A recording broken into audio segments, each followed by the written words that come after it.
వయాటినా 19 ఎఫ్ఐవి మారాయి మూవీస్ అనే పేరు గల ఈ ఆవు ప్రపంచంలోనే అత్యంత మేలుజాతి ఆవుగా మరియు ఖరీదైన ఆవుగా రికార్డుకెక్కింది.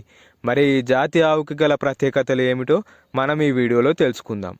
వీడియోలోకి వెళ్లే ముందు గోమాత అంటే ఇష్టం ఉన్న వాళ్ళు వీడియోకి ఒక లైక్ చేయండి. మన భారతదేశ సంతతికి చెందిన ఈ నెల్లూరు ఒంగోలు జాతి ఆవుల్ని 1860లోనే బ్రెజిల్కి తరలించారు. అప్పటి నుంచి ఈ ఆవుకి ప్రపంచవ్యాప్తంగా మంచి డిమాండ్ ఏర్పడింది.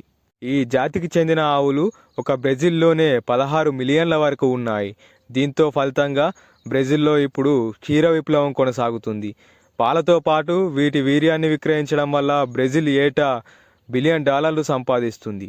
ఈ జాతి ఎద్దులకు చెందిన 1/2 లీటర్ వీర్యం ధర అంతర్జాతీయ మార్కెట్లో 4 లక్షల వరకు పలుకుతుంది. ఈ జాతి ఆవు గురించి మరిన్ని వివరాలు పార్ట్ 3లో చూద్దాం.